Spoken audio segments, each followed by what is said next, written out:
it's you. Oh my gosh. You've come a long way, baby. Professionally and personally. I pulled out all your things from the retreats, all the things that you wrote back when I first met you in 2014. Like a time capsule for doctors who've changed their lives, healing patients and being totally out of the system, real artisans. I so want to share some of these quotes, but I also just want to know your before and after story. I'm going to share this with some other doctors, and I just want them to know you don't have to be an obituary. You literally could live your dream. Would you read a couple? What attracted you to this course? But on two of them, you wrote desperation. Oh, here's another one.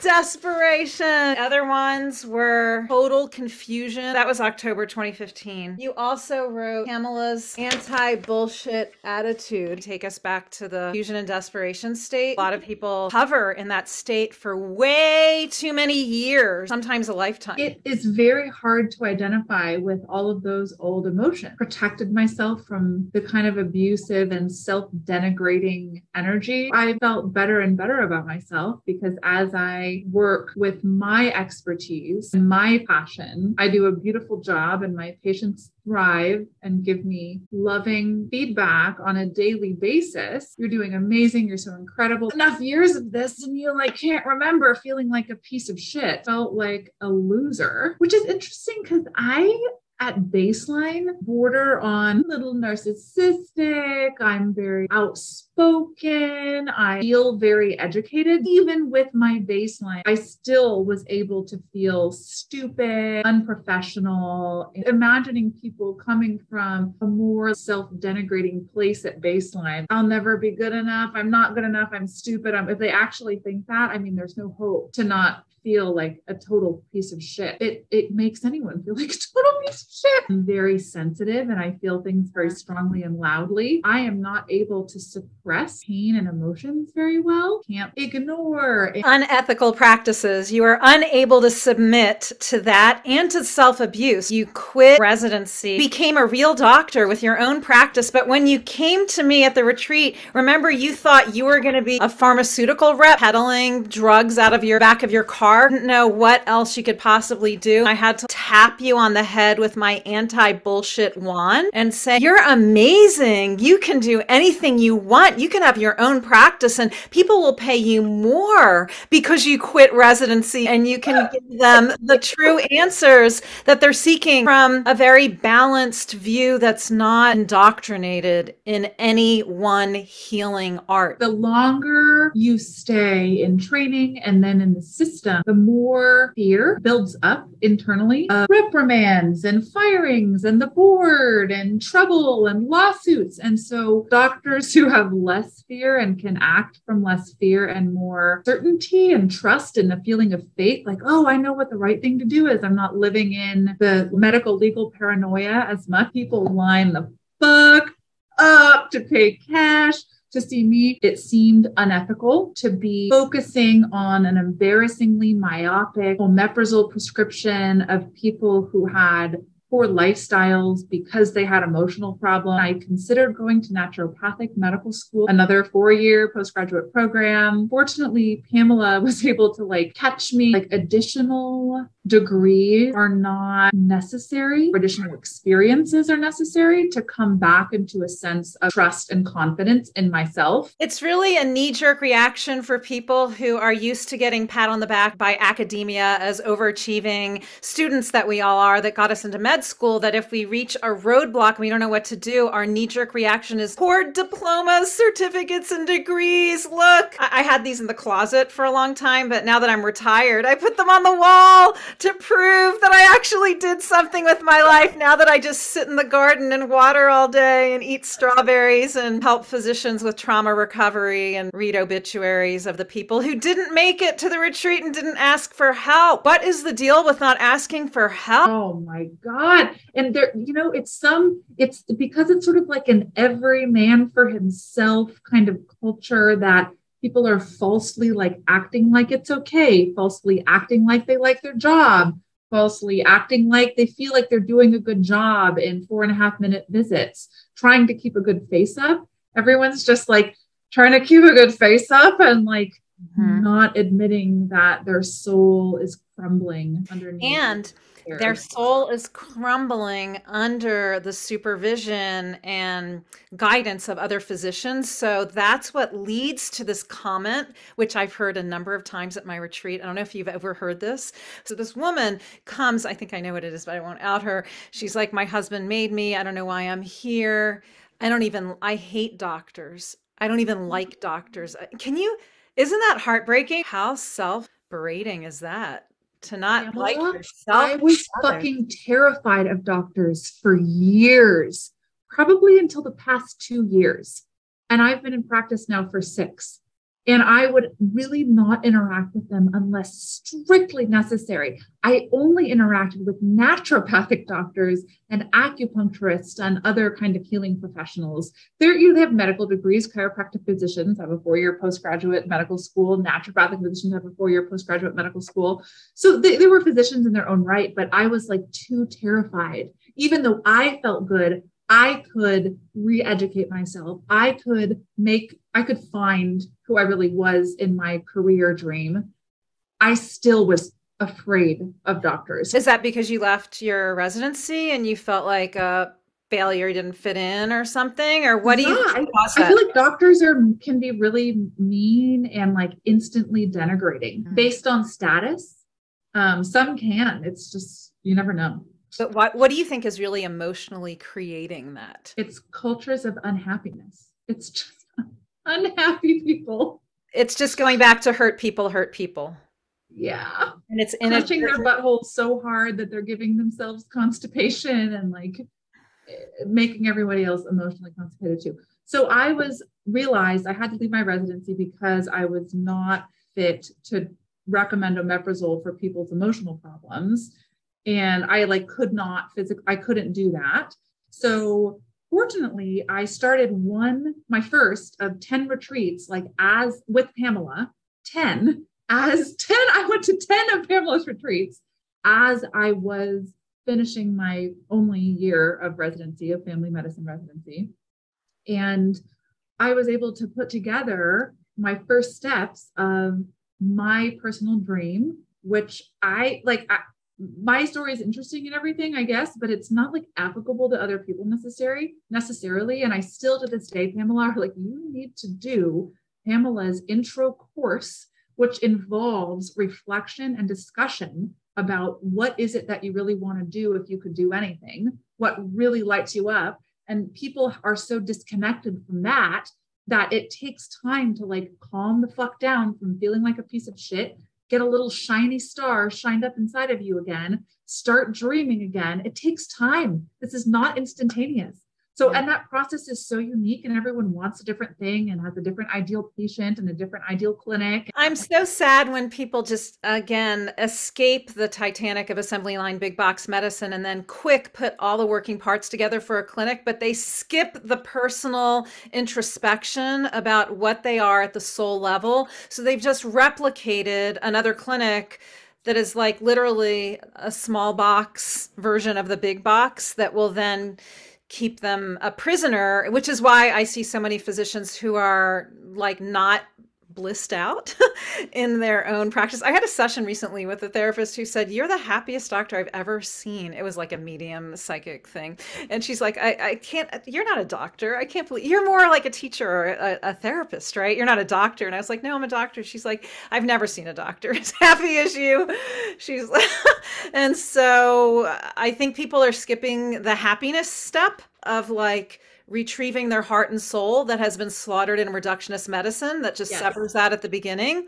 And then it has to be retrieved, retouched, refelt through and re-enlivened because it got like put in a sad box and was like, no, you're not there. You're not right. You need to be an automaton to meet the metrics of the systems that are using you.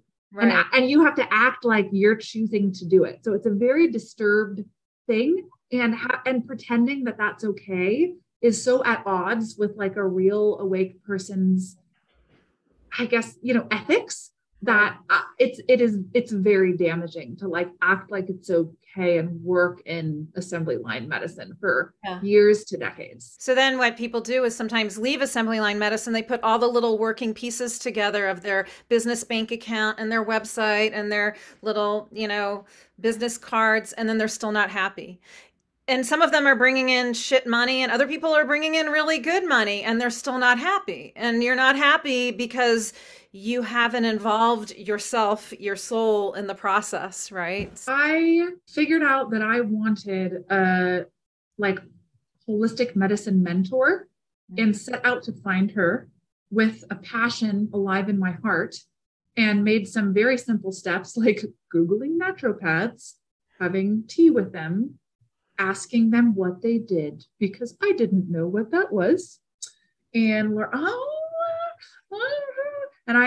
I very quickly turned into like a sought after practitioner because there was this model alive in my city that I had no idea existed of little neighborhood naturopathic clinics where people would work independently, collaborate a little bit, and have some kind of financial connection or not, depending on how they ran their businesses.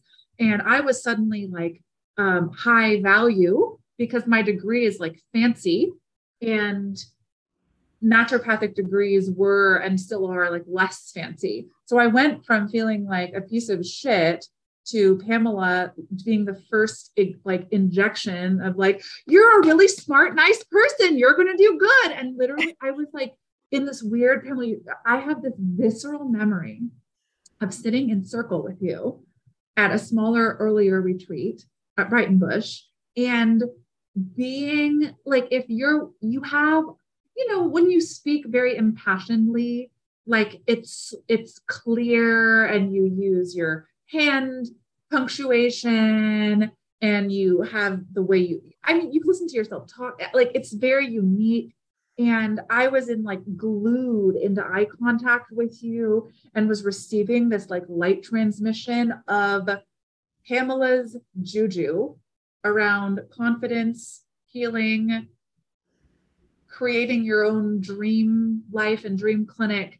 And it like worked. I was like hypnotized by her confidence that this process that we did, which is really well put together, but a process that we did in her retreats would like result in success and joy. So I got hypnotized by this, and it ended up playing out fairly seamlessly.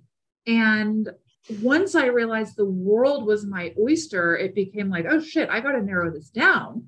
So I kept learning about financial models.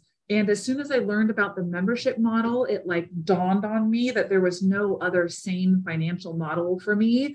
I'm not about to fucking take insurance and spend, I don't know, half of the time of my life that I work doing insurance documentation and like phone calls. Like, are you kidding me? Nor want to be serving the insurance company, which exists only to restrict care. They like pretend that they're delivering care, but obviously they only exist to like save money and restrict care, and be working for them, not my patient. Very out of alignment.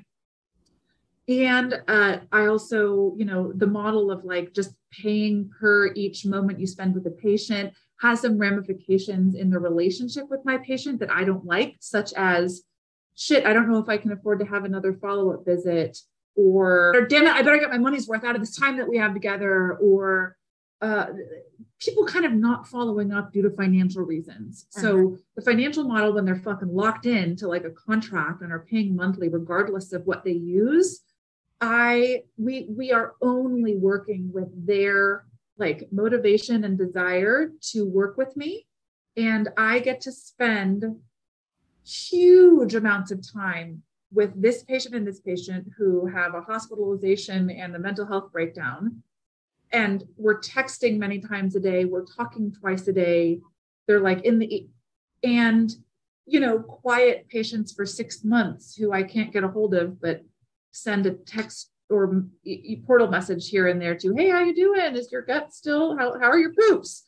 So the freedom and it's like the great equalizer, the membership. And people understand membership because gym, a Back to company. the gym. Yes, I get it. The financial model started to crystallize. I started to learn all of like the things one must do to like make a business and worked slowly towards that, and have had several stages of my career that progressed quite organically because of Pamela's. I mean, really, I just like absorbed the teachings. And she did recommend, she's like, for people who are stressed out, like, keep listening to the fucking recordings. Just like repeat that shit. Like, keep listening to the right, get it absorbed, where you like things shift and you like outgrow your current dream. It's not static at all, because we're like becoming self-actualized people faster than other people, because we're like our own boss, our own Yeah. mom, our own Yeah. dad, our own priest. I mean, everything, and our own doctor. And so outgrowing like this mode and that model and this thing, like, so I moved from a practice with like the mentor of my dreams who plopped right in my lap as soon as I talked to enough people. It was very easy, and had a very fulfilling and deep relationship with this woman who has all these doctorates and 25 years of clinical experience in naturopathy and Chinese medicine, and has written a bazillion papers. She's just a huge educator. So I So was her you like, literally did the model that was prevalent in the early 1900s in medicine, which is 1 year of internship and then mentorship in the community with people who you select. That is the original model of medical school. Did you know that? Pamela, that's fascinating.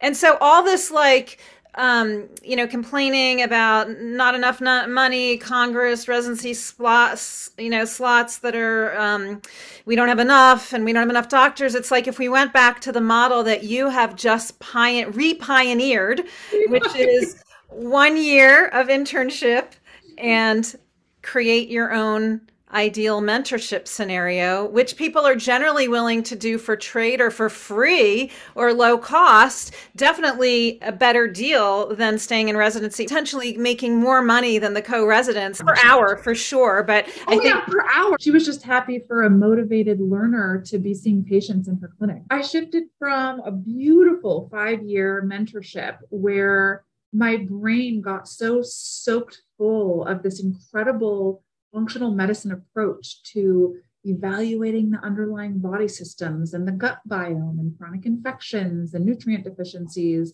and emotional constructs and how they contributed to like complex mystery illnesses, and learned just a lot of herbs and nutrition and fasting through her. And she and I also would started teaching together. So I would like study a topic using her materials. She's been faculty for decades at the naturopathic medical school and the Chinese medical school, and using those materials in textbooks. I have all these old textbooks, and like put together programs that she and I would put on for naturopaths. So I would teach. I mean, it was like a legitimate, multifaceted mentorship that didn't cost any money, that generated money for her, because I was working in her clinic, and generated money for me. So talk about match made in heaven. I think that's probably the way physicians did it a long time ago.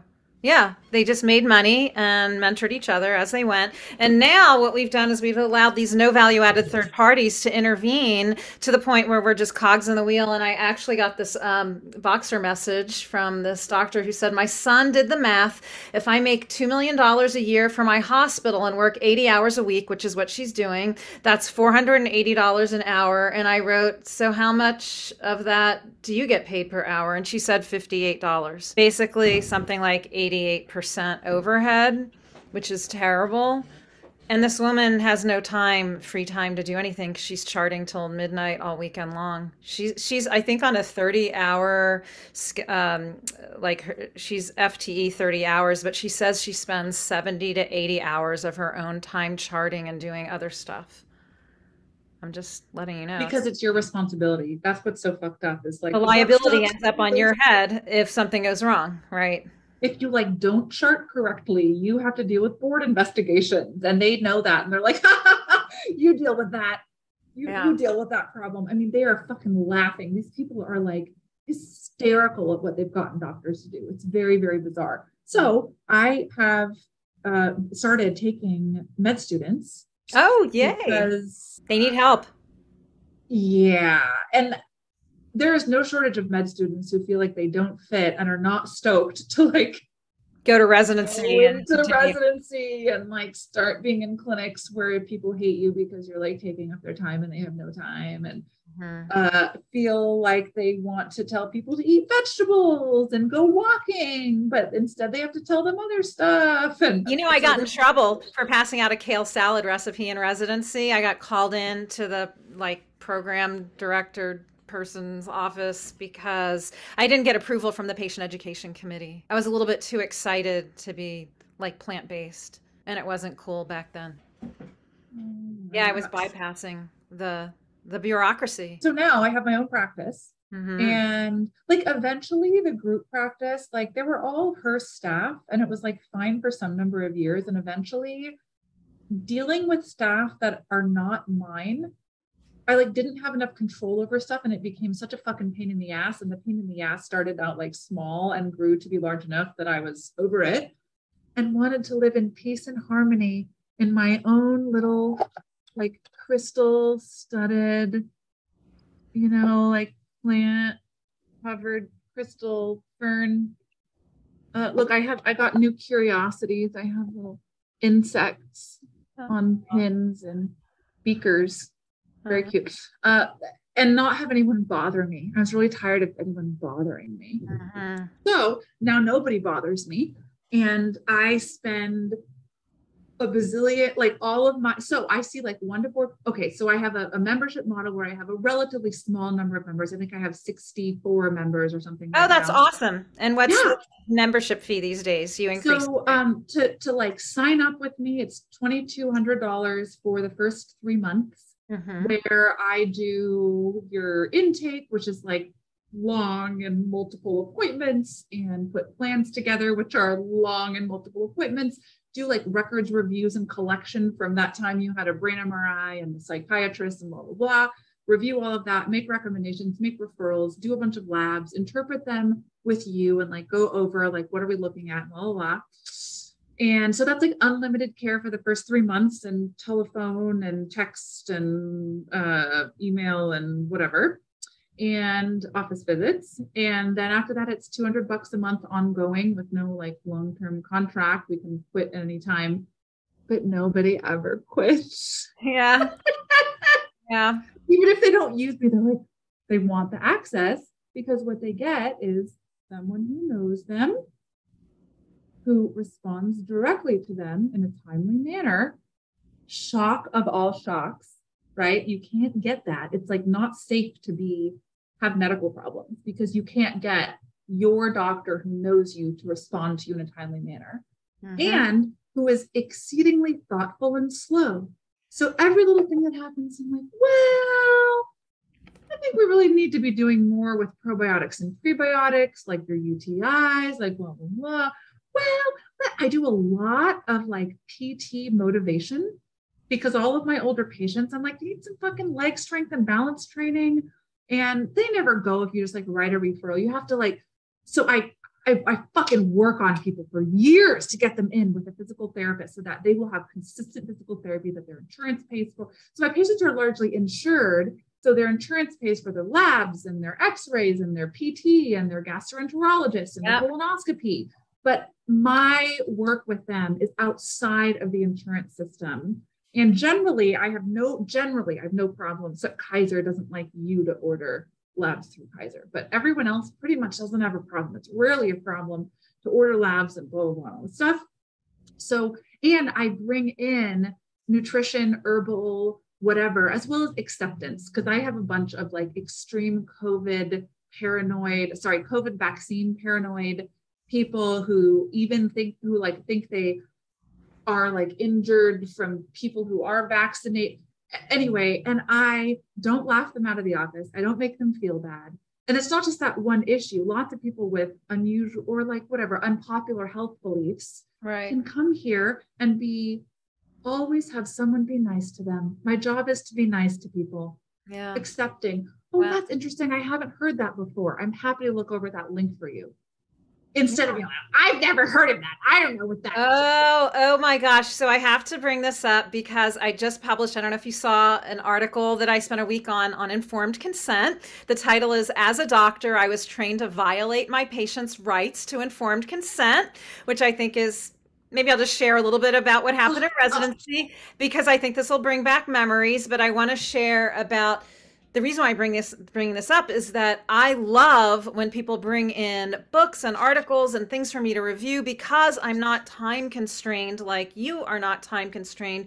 You're getting paid for your time. You're not resentful after the visit. And we love the joy of learning. Why would we not want to learn something? Even if we disagree, we can agree to disagree, but we'll give our best opinion. But literally, so this is what happened to me in training. See if you recognize this. Early in training, I was good at getting patients to quickly sign consent forms without reading them.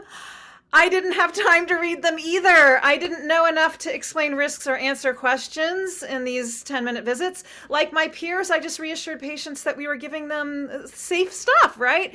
And we just needed a signature to inject their IV contrast or give medication. And I don't know if you ever remember this, giving Spanish-speaking moms multiple consent forms in English. They had to sign on behalf of their children really quick before they got the meds.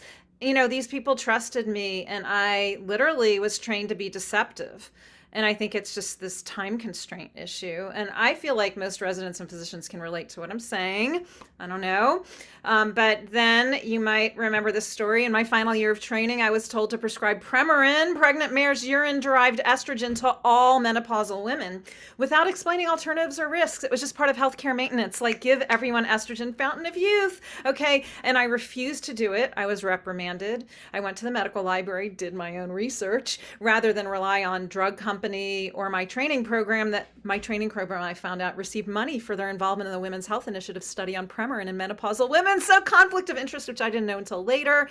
But beyond the cruelty of pregnant mares standing in stalls peeing for humans to get their urine for a bunch of horse estrogens that are not even native to the human body, I discovered that the risks to my patients, for which the Premarin study was eventually halted, and since I had no time in clinic to share drug risks and alternatives, I actually held free public library lectures for my patients and community members where I reviewed all the menopausal hormone therapies, including non-drug options, and shared simple and comprehensive handouts. So isn't it crazy that I had to go out of my clinic to do informed consent in the public library? Okay. Does any of this ring a bell that you weren't able to sort of do your job at work? Ding, ding, ding. Ding, ding, ding, ding. Yeah. So the thing that blew me away when you say that you love when patients bring in information for you, which I would love for all of us to be lifetime learners and really enjoy that aspect of learning from our patients. That's the practice of medicine. We are learning to practice medicine from our very bright, wisdom-filled, suffering patients who are teaching us, just like in as a third year medical student, remember how we could spend a lot of time with one patient? I don't know if you had that, but it's like being a perpetual third year medical student and letting your patients teach you. So, you know what I love? I love that my patients are very polite about taking my time and a little anxious about needing things from me. And I feel relaxed and like I have plenty of time to deal with everything that they need and communicate that to them, you know, with my tone and my words. So they feel, love. They feel so cared for and so safe. And my lifestyle has allowed me to continue my healing journey and become a bastion of physical and emotional wellness through trainings and personal therapy and maintaining exercise regimens and learning about different ways of fitness and caring for the body and mind. So I'm trying out all these things. And what I do is run groups, free, of course, like everything's included, with my patients on a variety of topics that matter to me. And I know which patients it will matter to as well. So I like recruit them and like make them show up for this group. Some are in person and some are virtual. And because I have so much time, I Yeah. sleep. I mean, how many hours a week do you think you're working? Well, I mean, I work, day hours, whatever, 10 to 5, 9 to 4, something like that, Monday through Thursday. But most of it is not sitting in front of a patient. It's like responding to patients' issues and messages, like going over their UA and deciding what to do about it. Well, and writing, like a lot of my patients enjoy writing what's going on with them to me. And I think that's very clear. And I like writing as well. And I'm pretty fast at typing. So we do a lot of writing. I quietly write. I love writing. Pamela, I love writing. And a lot of my clinical work is like, this is what I think is going on. These are the factors I think are influencing it. A, B, C. I can look back and be like, what did we talk about? So a lot of it is like writing beautiful little essays for my patients. And all of this is like me having found my strengths and my passions, which is important for each person to do. Nobody needs to like emulate me. We need to like realize that we're fairly omnipotent. We're like at the highest range of education level, motivation level, even humanistic ability. Physicians generally have a very high level of this as well. And after our trauma healing, our ability to deliver ridiculous quality of care in our special vein for our special type of ideal patients is fairly infinite. And for me to have this practice is like 3 years old, and I've jacked up my prices quite a bit, and they will only be jacked up more. A woman who does something similar to me. Well, and here's the thing. I'm curious because I have plenty of blue collar patients, and I've kept them at like the same price. So not all of my patients pay the current price. So you can do that. You can like keep your patients at what they came in paying at. And you love them and you've cared for them for 5 years. And like, I could never price them out in my practice. And that they're like poor. And then the newer ones pay more. So I like keep this spread of variety rather than like a concierge sort of monoculture.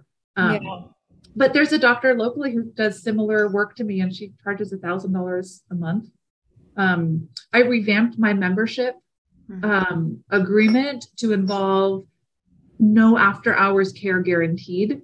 I thought by accident that like you had to offer that or something, or I don't know. And finally, a couple of years later, I'm like, what am I doing?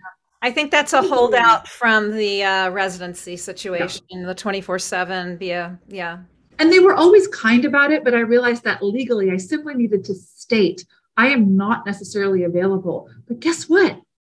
I often am available. And when my patients text the office line, I have a great phone system that's HIPAA compliant, and I can make texts go to my phone or go to my app or go to my laptop, depending on the time, and have all the messages said. It's great. And my old lady patient who's terrified to go into the ER because of COVID, I got to order her an X-ray. I mean, fuck yeah, I'm answering her after hours, and I managed her foot over the weekend.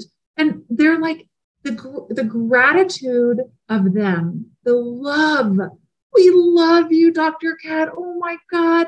And knowing that she was protected from 8 hours of God knows what meds they shoot her up with. She's already on, she has heart failure. You can't just give those people meds. Inappropriate imaging, exposure to goodness knows what in waiting rooms of goodness knows where, and just stress. And the price of it, the cost. And the financial cost, being like, oh, guess how much this cost? Free. So that's rare, but I can be available if I want after hours. But if I'm not available, then legally I'm not available. So what I was going to share is that I wrote, how can patients get information before consenting to medications or procedures? Before taking a new medicine, read the drug insert online or through pharmacies. Join discussion groups for specific drugs, procedures, and illnesses. Do your research. Medical sites may overemphasize benefits and minimize risks, while injured patients will focus on life-altering adverse effects. For example, radiologists might minimize the IV contrast risk, while a subset of patients who lacked informed consent for MRI gadolinium contrast are in a Facebook support group suffering debilitating effects of gadolinium deposition disease. And so, I posted this article, and this pharma rep wrote me. She said, I worked in pharma for many years and learned more about the drugs I promoted through online peer groups than from the pharmaceutical company I worked for. That limited and highly censored info is what reaches physicians and prescribers. The whole system is broken. So it's impossible to actually give informed consent if you only use industry-sponsored conflict of interest material. I don't know if you have anything to say about what it's been like with informed consent over the last few years, but I feel like when you're in the type of practice that is relationship-driven, this monthly fee, like you are all in, and patients are highly educated in your practice, and there is no lack of informed consent before them making a decision for a test, a drug, a procedure, a medication. Is that true? Yeah. And you know what I've noticed that I've started doing? We have like different minds. Like when I'm someone's doctor, I have a certain mind on. And if I'm like someone's friend, I have a different mind on. And there's this other mind. So I'm like a doctor and like drawing on my medical knowledge, my post residency naturopathic and functional medicine knowledge, and so what I know. And then I think to myself, yeah, what would I do if it were me or my mom or my uncle? I'd probably, so I usually am like, well, this would be very reasonable. And generally this is what's recommended. If you went to Providence, this is what they would recommend. But like, I'm actually not really into taking medications unless I'm like kind of at death's door. So another option would be to blah, blah, blah, and wait or do this, or there's herbs, blah, blah, blah. So that's what I've started doing is share. I realized just naturally that my own two minds of like, what would I do? And what does my medical training do? And I have so much time. Yeah. So much time. Yeah. That there's no shortage of your questions are all answered. Right. And we connect. I have gotten so much out of therapy. And one of the magic parts of therapy is that it's a very special, unique relationship with a person who's like professionally, emotionally healthy. And it's perfectly safe. You can't be bad or wrong or stupid. They're always there at the right time. You're like non-abandoned. They're like reliability, boundaries, clarity, and they like are working for your higher good. And they're in a, non-fucked up state like all humans are. So as best as they can. Right. That's how my time to relate and learn about their lives and be endlessly supportive, curious, and caring. I'm like, oh, this is the money here. Like, this is the quality that over this many years, they know that no matter what, I'm not going to be mean to them. I'm not going to talk down to them or get mad at them. So many times they're like, you're going to get mad at me, Dr. Cat, but blankety blank, blank, blank. And I'm like, oh, please no. That's short of damaging my physical body. You can't do anything to make me mad at you. You're in a safe place. You can make all the mistakes you want and we will start fresh. So it's relationship based is for sure the name of the game. That is beautiful. So if any patients are listening to this, they can find you in Portland, right? Is that what's your website? I want people to be able to find you if you're for this type of doctor. drkatlopez.com, drkatlopez.com. Okay. And I spent quite a while with my practice closed with a wait list while I hired an intern who's a naturopathic medical student and an angel. And he's now my patient liaison, office manager, admin assistant. And we hang out in my little crystal office most days of the week or do virtual for a couple of hours. And he's getting to learn along with his medical school, what would it be like to run a practice? What are phone systems? Oh, you can choose a different EMR. How do you order a lab? Yeah. Like, what is it legal? How do you find a psychiatrist? Like, what all the little things. So he's getting this amazing he's residency. He's getting a residency from you, basically, and you're getting a really good employee, I guess. And he's getting paid for it. So again, I'm like, he's getting the education and getting paid for it. And this should absolutely be the model for medical education right now, unless you want to go into neurosurgery, orthopedics, unless you really need a hospital-based transplant surgery residency. If you're trying to do outpatient holistic care, there is absolutely no reason to be beholden to spending 2-3 months in the NICU in a family medicine residency or whatever, OB. If you're not going to do OB, why should you have to deliver 50 babies? Why should you know what I mean? I really think we need to tailor education to the personal interests and the gifts of the person. So I have a really important message that I need to get out before we finish, which is there's some kind of misunderstanding that doctors have from our systems. Allopathic? You mean allopathic doctors? Yes. Okay. That you have to like do everything or do a certain number of things to like be a doctor to someone. And that involves things like after hours, phone access, call, paging, hospital privileges, procedures, psych med management, controlled substance med management. Like there's things that are like required at a company. And my message to all doctors contemplating a change is that you can do whatever the flying fuck you want. Write it out on a fucking website and offer it up for sale using whatever financial model you desire. And you will, if acting from expertise and your personal best, like your passion, what's right for you, what you're good at, the kind of people that you connect well with and do well with, the conditions, whatever, they will find you and you will find each other. And just because you are unattached to a system, the quality of care is so good that it's inevitable that people will tell their grandma and tell their coworker and tell their blah, blah, blah. I've never bought an ad, not one time. Uh-huh. I've never paid Google. Yeah. I've never paid Facebook. And I kept my overhead low like I was taught to. Right. So you get to keep all the money. There's a lot of successful doctors who've been through the course who didn't even have a website. They've opened their clinic, they're packed, and they don't even have a website. They never got letterhead or business cards. They just literally said, "Hi, I'm here." And the floodgates opened and people paid cash. Cash. Yeah. Cash.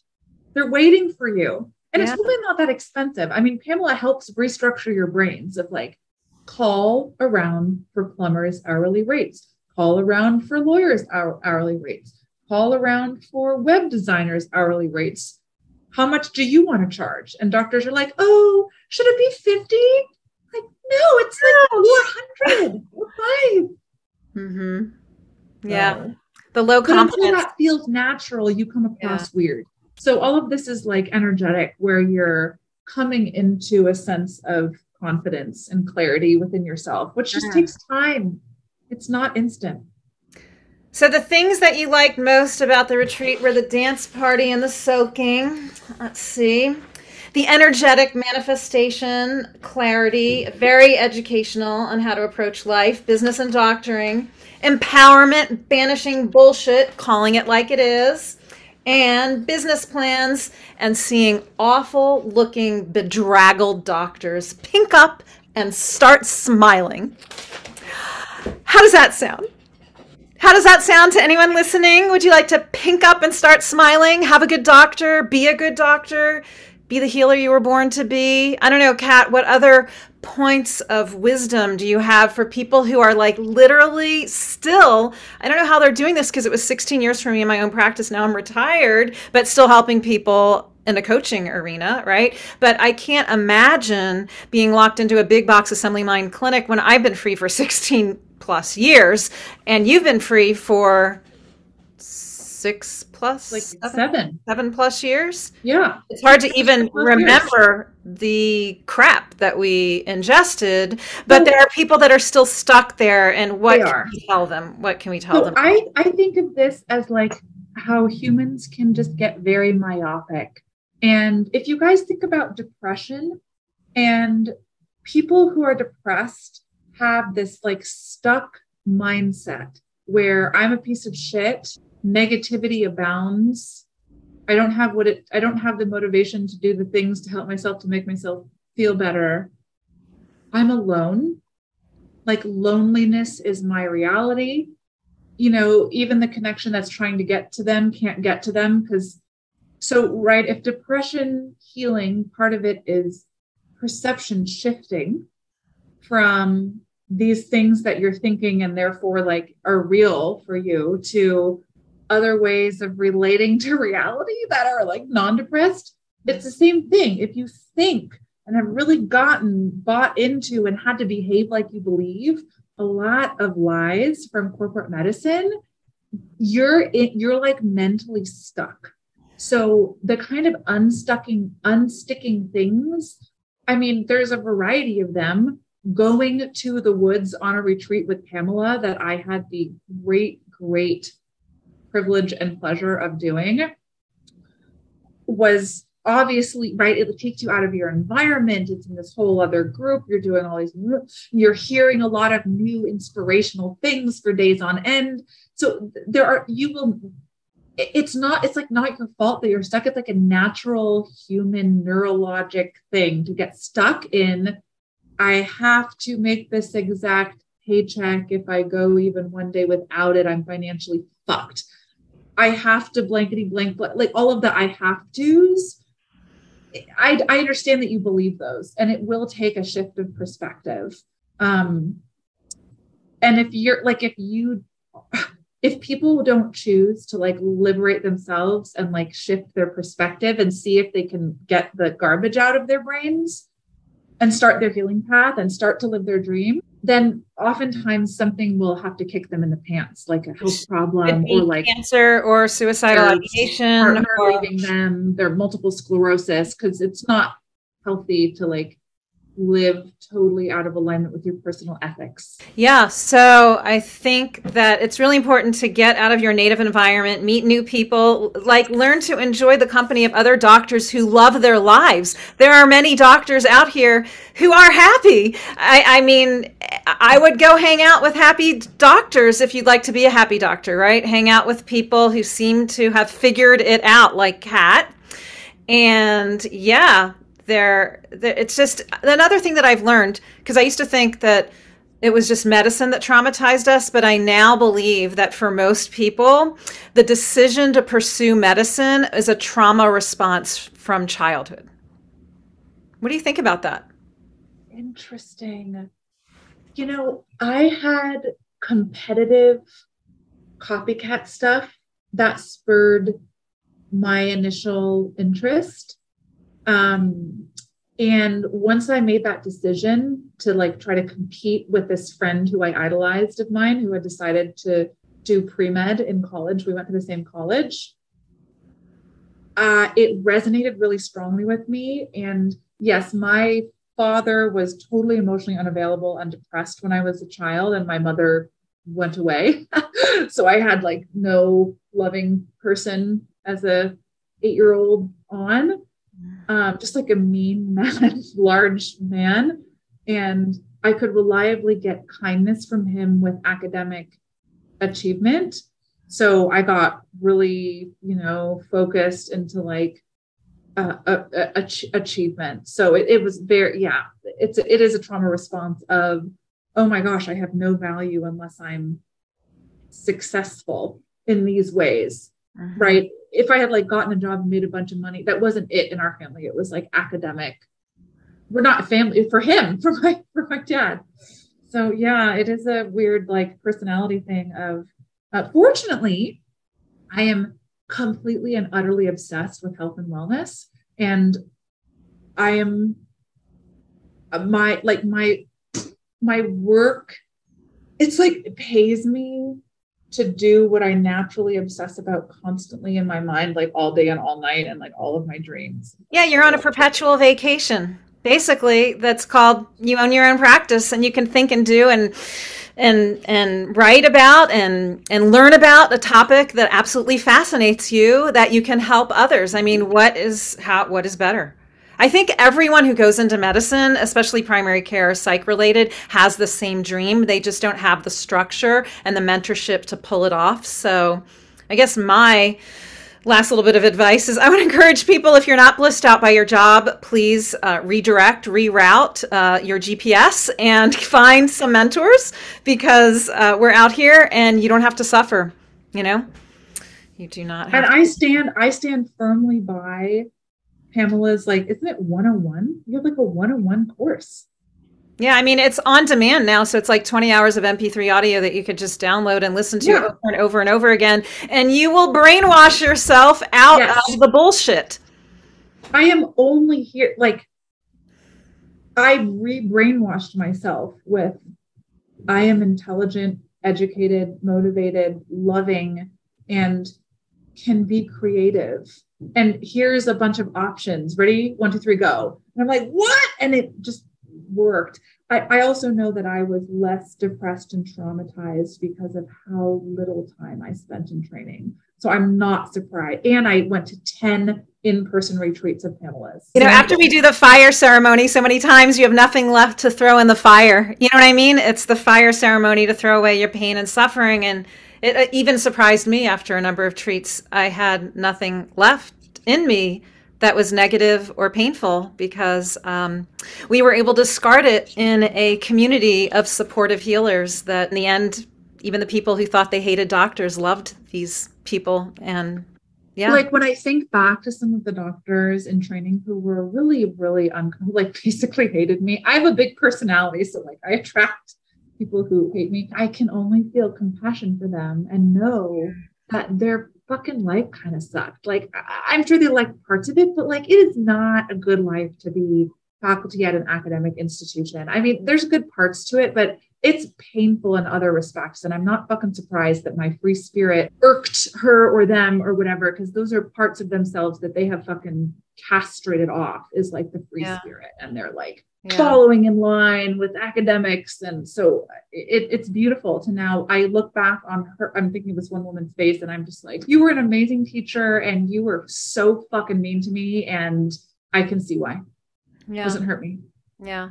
I think a lot of the friction is between entrepreneurs and employees. Like, employees have a natural sort of, I don't know, animosity, jealousy towards those who are just completely free and are making great money and can do whatever they want, you know?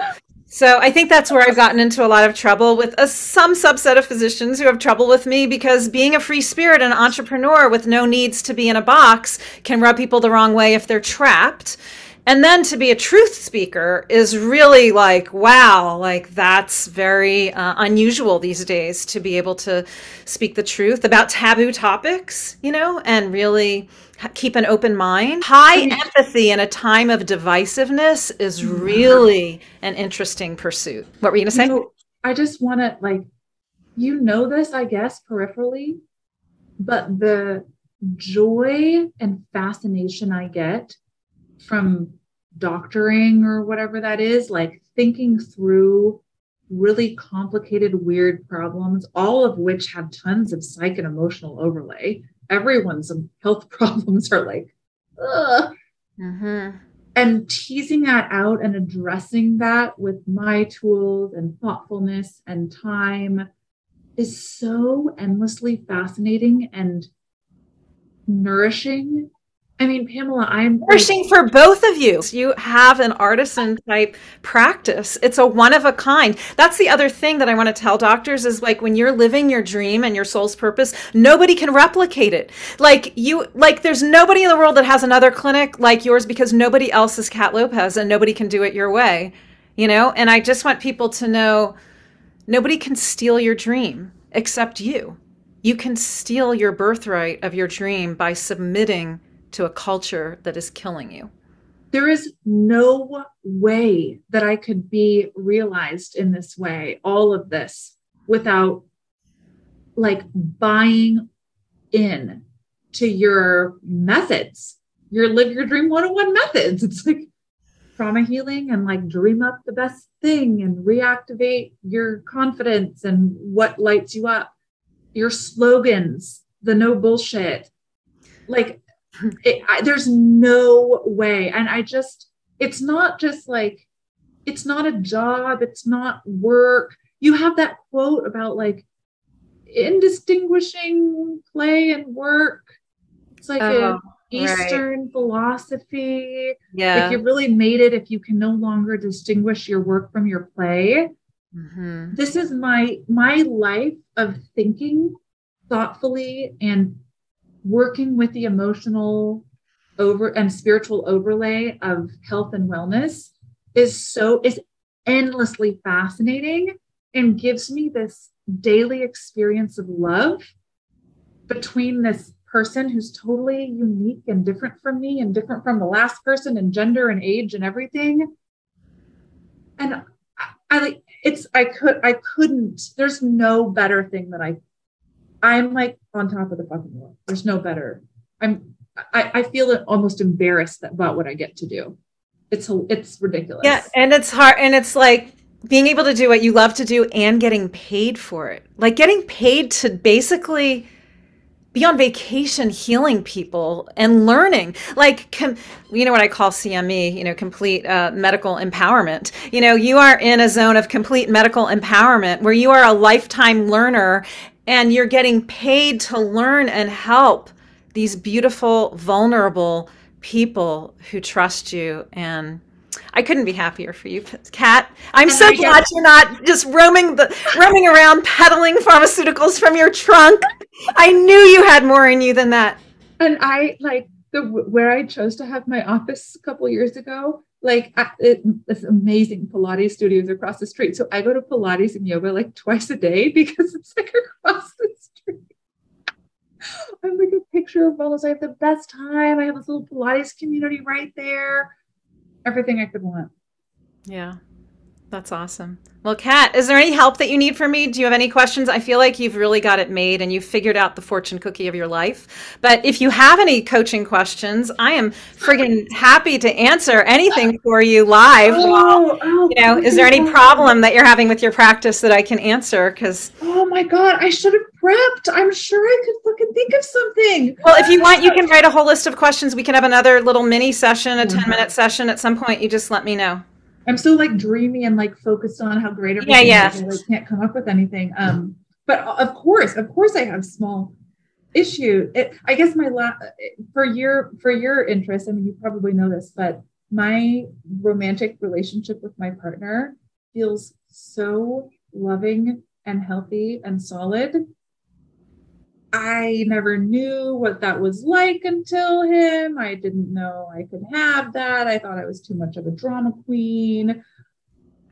So those pieces of my life feeling so good is like impossible. I'm being gifted for some incredible feat of martyrdom in a past life with getting to have that. It's crazy town. And I could die a happy woman tomorrow.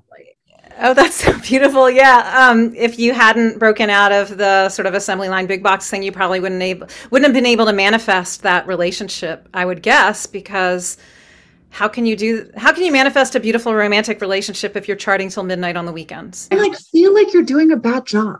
Who wants to feel like they're doing a bad job every day? And that you could be reprimanded on Monday morning because something. That's depressing. Yeah. You have to feel like you're doing a good job. Yeah. Well, congratulations, Kat. You are in an orgasmic state professionally and personally.